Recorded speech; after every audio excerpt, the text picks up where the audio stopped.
Hello, this is Cindy Blair from the Alexandria Museum of Art, and I'm bringing to you a very special AMoA Art Together Tuesday.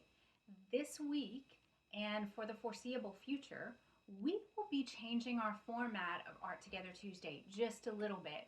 We are going to be bringing you interviews and tutorials and tips from artists around our community and our state.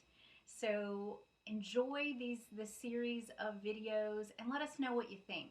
Um, our first interview is a bit of an experiment.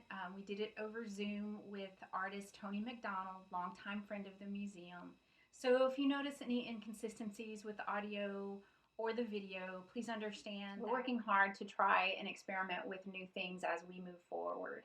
This week, I am coming to you with Tony McDonald, who's artist and art activist. He is the coordinator at Gallery 111 in Leesville, and he's a longtime friend of the museum. He's been a docent for one of our Renegade tours, and you've been in a few of our shows, right, Tony? A few of our friends, artists among us, and I've been at, yeah, not only the Artist Among Us, but I've been in the September competition a couple of times. I approached you last week about doing this interview, and I was thinking maybe you do a little tutorial or something, but you actually have more exciting news for us regarding an exhibition that was supposed to open in France recently. Do you want to tell us a little bit about that? Yeah, it's pretty cool. Three other artists and I from the Vernon Beauregard Parish area pitched a public art center in a town in the south of France, just out from Arles, which, as you know, where Van Gogh spent some time. Oh, wow. And we we shirt-tailed our proposal on the fact that this is the 200th anniversary of No Man's Land, the neutral strip, which is a part of Louisiana that has a really interesting history. And I'm sure you can post some of the Facebook information and websites where people can go look at that. But for several years after the Louisiana Purchase, this part of Louisiana that we live in, just west of Alexandria, had no law. It had no rule. It belonged to no country. Spain was the border on the Sabine River, and the United States border was just west of the Red River. And so the strip between Logansport and the Gulf of Mexico, between those boundaries, had no law and no government oversight. It was called No Man's Land. It was called the Neutral Strip. And for several years, it was just that. And because of that, a lot of people that didn't want to live under the government's thumb for whatever reason moved into the area and settled. And the four of us realized that we use this area, these cultures, this landscape, and the people here to feed our artwork, our various paintings and photography and drawings and that sort of thing.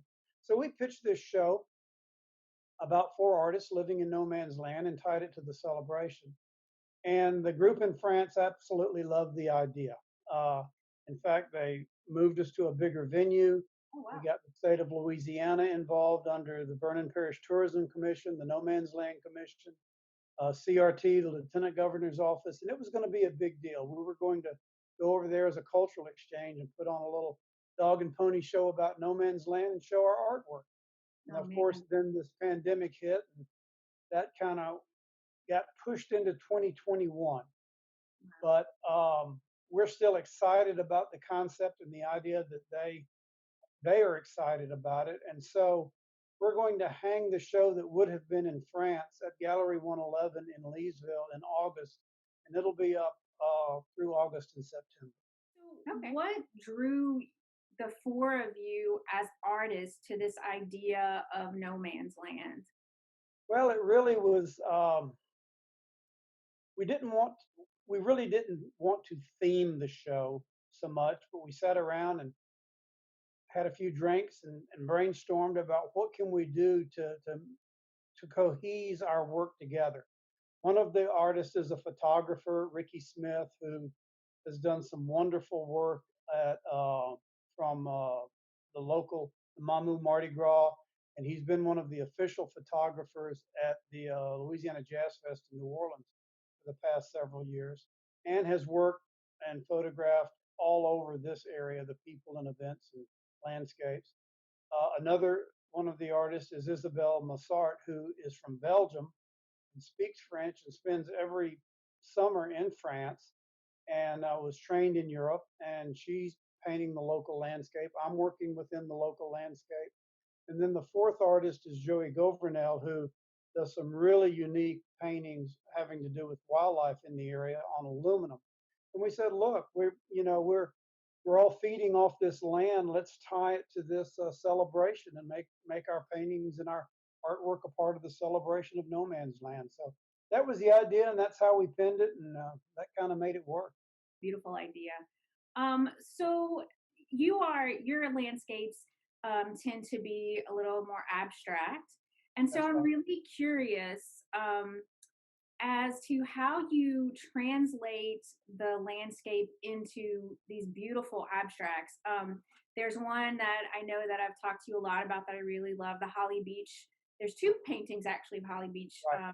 sunsets, and I really, really love those. Can you talk a little bit about how you translate the landscape into an abstract? Uh, it's really just working with color and form and shape. Um, I try to when I approach a painting, there's very little preconception in what's going to come out. I'll have an idea if this is going to be something from the forest, or if this is going to be something from the marsh, or if this is going to be something from Holly Beach or Cameron Parish, which all of that is a little different in terms of the lay of the land and the color. But I really just start laying in color and shape to to give impressions of what might be there and kind of let what I'm doing dictate it. And as you've seen, and one of the things I'm trying to do is fold into the abstract landscape, some of the language that graffiti artists use in terms of their shapes and stylized notations that they do on box cars and buildings that are getting pretty prevalent everywhere. Yeah. Uh, I got that idea because I was sitting one day waiting for a train to go by, looking at the landscape in between the train cars, and the graffiti, went by quicker and quicker and quicker and quicker. And I said, hey, that's part of the landscape too. So I'm trying to feed that in, and it's kind of unique. And you'll see that when you see the painting. So, is there anything else you'd like to share with us about the exhibition or the artist involved or the No Man's Lands? Well, it's the four of us are so different. The four painters that are in this show, and we were all together. We had coffee Saturday and kept our social distance, and went up to the gallery where I was installing the show, and we remarked on how not only are we all so different, that we're starting to see bits and pieces of each other show up in each other's work, which is kind of fun in a way. That and we so respect each other's work, even though it's so totally different. I think everybody's going to enjoy this exhibit. We're going to try to make it a larger event on August 15th. We weren't able to do our arts festival downtown this year in Mayfest, because of the COVID-19 issue. So we're hoping that in August on the 15th, we're planning on trying to shut the street down in front of the gallery and bringing in some food trucks and some bands. And the No Man's Land Commission will have their educational kiosk. And we'll try to make a party out of it, and have our show in the middle of it. Oh, that's wonderful. Well, I really am hoping that that works out because it sounds like a really wonderful, wonderful way to reopen downtown Leesville. So Right. know that your Leesville community appreciates you, and we definitely appreciate you in Sinlaw, especially at the museum. So I want to thank you for joining us today for this Art Together Tuesday, and being my first experimental guest. So I appreciate that. Well, we'll And know if there's going to be a second one, won't we? yeah, right. No, I think it's going to be all good. But thanks so much for joining us, Tony, and we'll see you again soon. Okay. Thank you, Cindy. Thank you. Okay, I want to thank you for joining us for today's AMoA Art Together Tuesday. And look for new videos. Every week's going to be something new and exciting from all the wonderful, amazing creatives in our community. We'll see you guys soon. Be safe.